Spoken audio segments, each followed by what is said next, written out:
पंचमांसं मदिराजवेशा योग्यात चौर्यं वरदार सेवा एतानि सप्त व्यसनानि लोके घोराति घोरं नरकं नयन्ति। एका व्यसनाचे वर्णन फार मोठं होईल, मी ते तुम्हाला एका भाषेत सांगते। दूत हा धर्माच्या आहारी गेला होता, त्यामुळे त्यांना किती दुःख भोगावे लागले। मांस भक्षण करणे हा आपला धर्म नाही, कारण जे प्राणी जिभेने पाणी पितात त्यांनाच मांस भक्षण करण्याचा अधिकार आहे। जे प्राणी ओठाने पाणी पितात ते प्राणी बघा कधीच मांस भक्षण करत नाही। गाय, बैल, शेळी, मेंढी हे प्राणी कधी मांस भक्षण करतात का?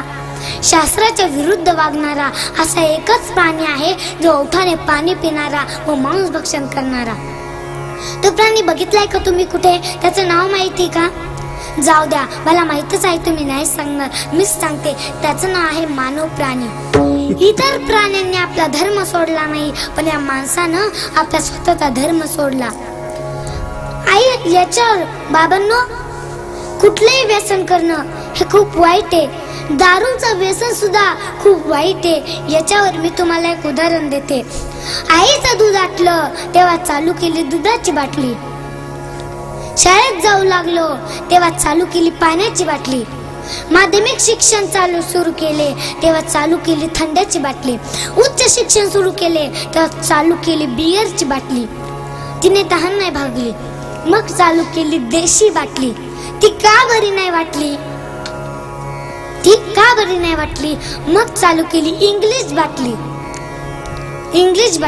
ती बरी वाटली, पण तिने खिशाची तिजोरी आटली। मग चालू केली गावठी बाटली। ती बरी वाटली, पण ओव्हरलोड होऊन आतडी फाटली।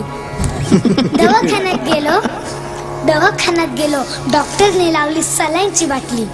त्या बाटलीचं पण काय भागेना, शेवटी प्राणज्योत मावळली आणि बॉडी घरी आणली। आंघोळ घातली गुलाब पाणी आणि अत्तराची बाटली। तिने हौस नाही फिटली, मग चितेवर ठेवली रॉकेलची बाटली। ती ओतली, तिथे सगळी हौस फिटली। विठ्ठल विठ्ठल।